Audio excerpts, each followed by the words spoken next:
Anyone who's heard about sustainable energy, you've heard a lot about solar and wind over the last couple of years. I'm going to ask you to forget that and think about enhanced geothermal systems, which is an alternative to geothermal energy that a Princeton study says could power up to 20% of the US's energy demands within the next couple decades.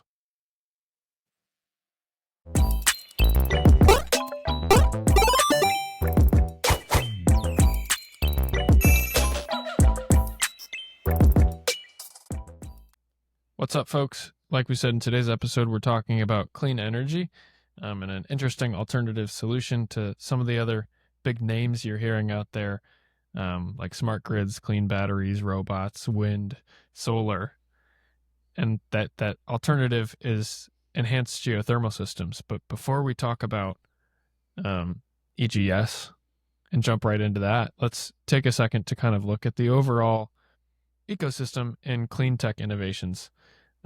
And this is an ode to our favorite sponsor, Mouser Electronics.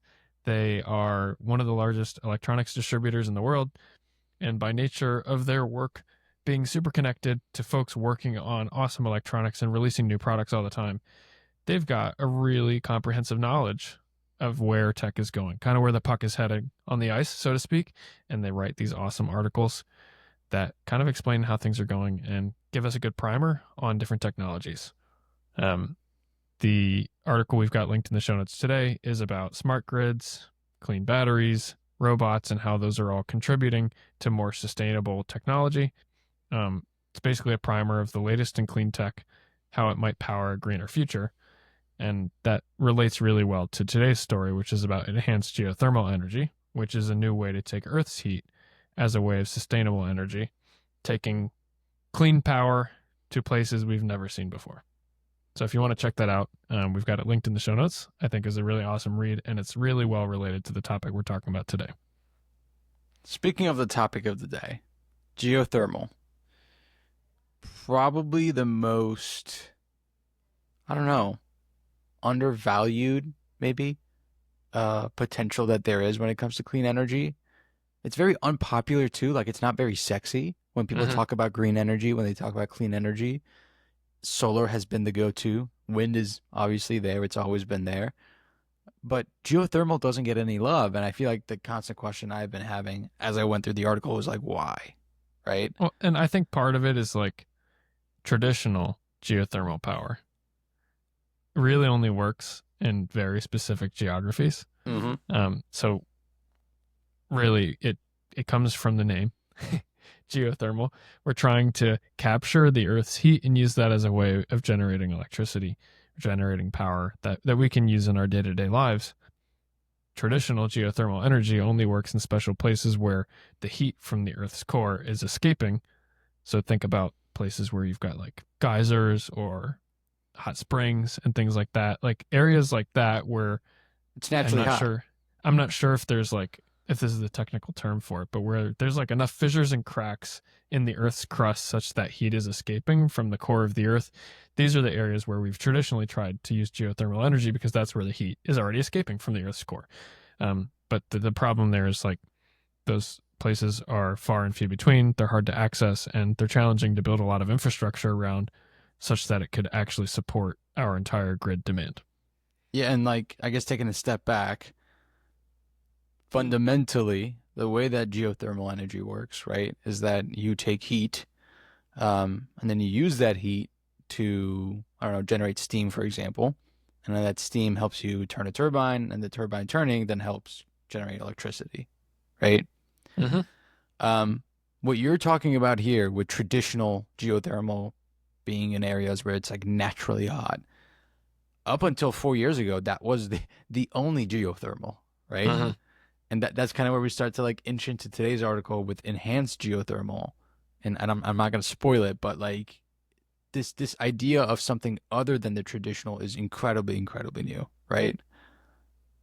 And even if maybe there was theory around how to execute that, it was not executable until very recently. And I will say that because I don't think the theory for this is particularly new, but we've started to get technology that enables us to do this, which is enhanced geothermal systems. that can work almost everywhere. But I guess kind of like an interesting note about geothermal energy in general is one of the biggest concerns with other forms of sustainable energy, think wind, think solar, is that the power production is very cyclical. Mm-hmm. Right? We need clean energy sources that work all day and all night. If we only have cyclical power production, like stuff that it only produces power when it's windy or it only produces power when it's sunny, it actually creates a demand for even greater infrastructure for energy storage so that we can shave the peaks and then save that extra energy and then redistribute it when there's troughs. But if we can find more solid, sustainable, consistent forms of electricity production, the same way that we have on demand energy production, essentially using fossil fuels, that alleviates a lot of the need for the additional infrastructure that would come about if we were to use 100% solar. As an example, we would need a ton of batteries to store that extra energy so that we can access clean energy at night when it's dark out. So that's kind of the additional context around it. But enhanced geothermal systems, the idea is that you can work almost anywhere. So instead of trying to find a spot where the heat is escaping the Earth's core and making its way to the surface and using the heat from there as a means of driving a turbine to generate electricity, this team from Princeton who's studying enhanced geothermal systems and its potential says that you can drill into hot rock, basically drill down into the Earth's core deep enough that the rock is starting to get hot because of the heat in the center of the Earth's core and the pressure of all the Earth's mass around it. Then you pump in a small amount of water, allow the rocks to heat that pump into steam, which comes back up through a pipe to spin turbines. And the idea is that instead of trying to find these rare heat reservoirs where you're at the mercy of the Earth's geography and the temperature of which that the steam or hot water is escaping the Earth, you can use latest generation technology, oil drilling technology, to just go drill to hot rock, pump the water in yourself, and it's a very controllable, very scientific way of doing it, which is like, we can drill this almost anywhere. We just need to design the hardware to do this in a way that's not prohibitively expensive. And that's probably the caveat right now, is it's still prohibitively expensive, I think. Well, that's what I was going to say earlier. You kind of brought on, even if we knew we could do it in theory, it was completely different in practice, and like things have changed. And like you just said right now, the thing that changed was a significant advancement in drilling equipment. So where we're at now is like, yeah, you can drill, but like, is it actually worth drilling, or do you even know how deep to drill?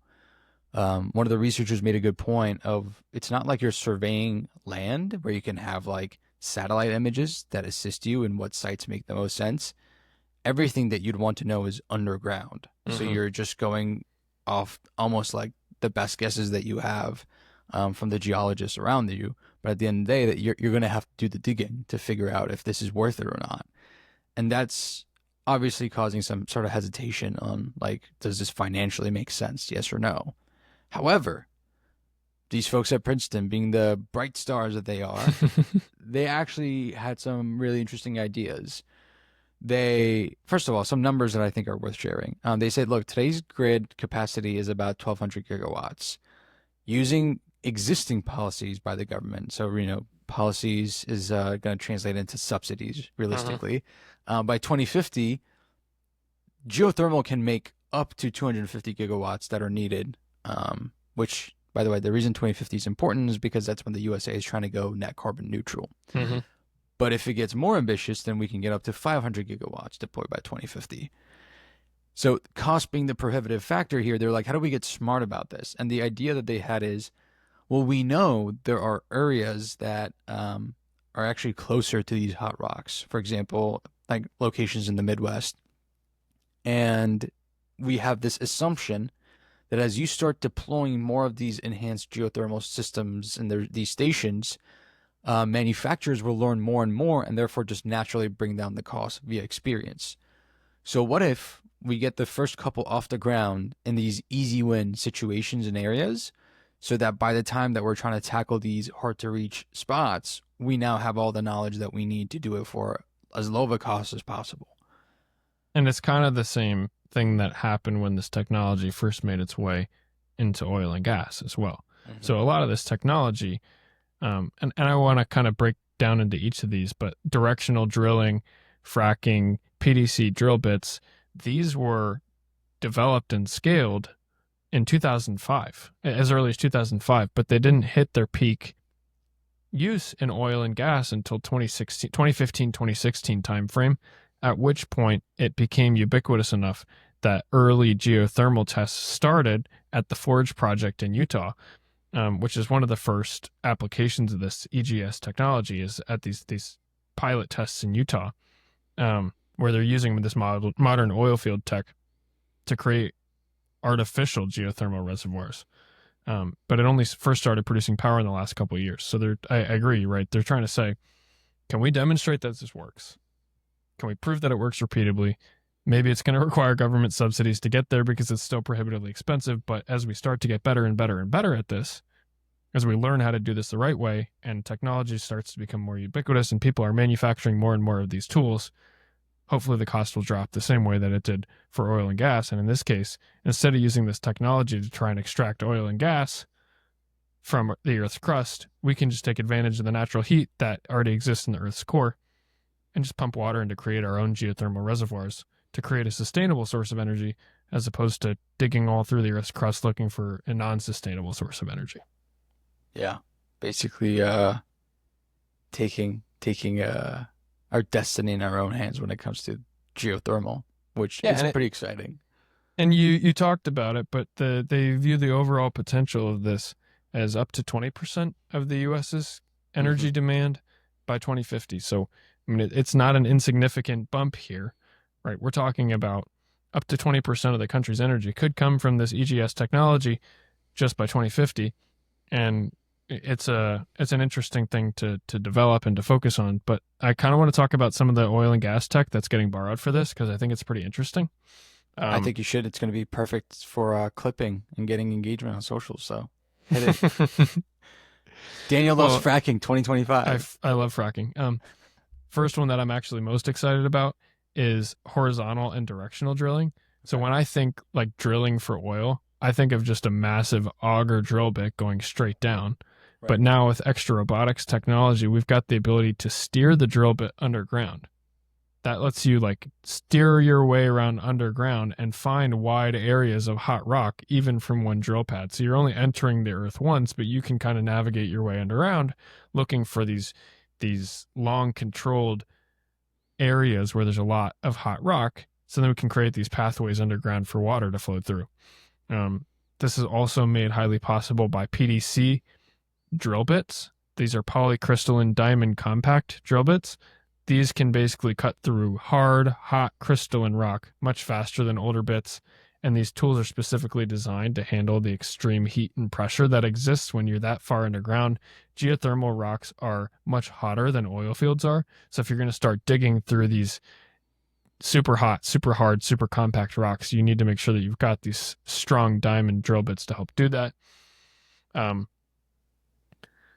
Similar to fracking for oil and gas, which I am not a huge fan of, but similar to fracking for oil and gas, they also have the potential opportunity to push high pressure water down into the rock. And if the rock is hot enough to generate steam, it will create cracks where the water can flow and pick up heat and increase the surface area of the hotbed where you're using as a geothermal reservoir. Hmm. Um, Basically lets engineers create these giant voids underground to create custom reservoirs as opposed to relying on the rare natural voids underground with hot rock around them where we can pump a lot of water into. And the last thing that's really interesting is we've got AI and automation that are helping us to address drilling speeds, angles, and pressures on the fly in response to underground seismic imaging sensors that are helping the drillers see where the best rock layers are. So instead of doing trial and error trying to find where there's hot rocks, you can use sensors on this self-guided underground drill, and you're assisted by AI autopilot essentially to help you heat-seeking missile, literally a heat-seeking missile to find Yeah. the hot rocks underground. I don't know. Just taking a step back, personally coming at you on this one, Daniel. Um, do you think that at least in the United States, because I know like China has been killing it with solar, Do you think we're gonna see a slowdown in solar and a spike in interest for geothermal? Um, I personally am a little bit skeptical. Tell me why. Um, I think that it's still just super early and unproven at a broad scale. You drilling deep underground through hard rock to find hot areas of rock sounds really expensive and risky, and you're basically betting on costs falling exponentially over the next several decades. Whereas where we have seen costs already fall exponentially are solar, wind, and batteries. So I mentioned that there's a struggle to build extra infrastructure like batteries for energy storage, but battery costs are dropping exponentially, and especially for infrastructure for battery storage where you don't care too much about the form factor that can take up a lot of space. There are ways to do that that don't even require lots of rare earth minerals like the ones that we're putting in our cars. I do think there's a future in which, just from a fundamental perspective, where solar actually does make up a lot of our power production, and we've got batteries alongside those solar to deal with energy storage. But I'm also a big nuclear energy fan. And I think that there's a future in which solar is kind of our bridge to nuclear, which then will be our energy abundance era, where we're not fighting over who has access to oil, gas. We've all just got the ability to produce abundant amounts of energy. I'm with you on nuclear, but I think I disagree with you on the solar side of All things. right, hit me. I think you're not wrong that batteries are getting cheaper. However, as things start to scale and as recycling is still a problem, I think our demand for the rare earth minerals are just going to get higher and higher. And there's still no great alternative to lithium ion batteries, at least outside of Asia, right? So to have the scale that you need to support our significantly increasing energy demands come 2050, I don't think we'll still be situated in a way where solar can have the energy storage solutions it needs to be productive. And I'll use Northern Virginia as an example. That's where Daniel and I are at, right? 2 weeks ago, we had a massive heat wave, Mm-hmm.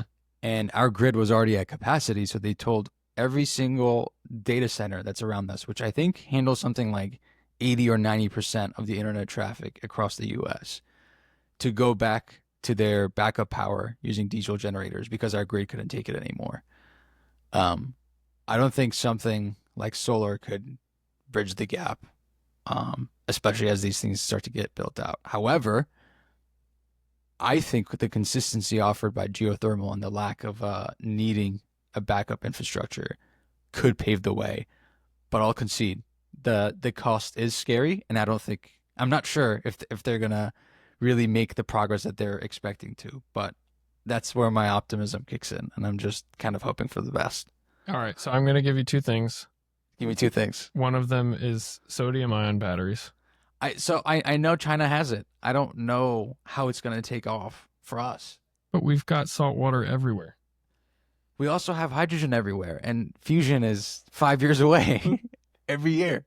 Fair. All right, so the second point is the cynical point of all cynical points, which is we'll still be using fossil fuels in 2050. For sure. It's just a matter of how much, right? Yeah.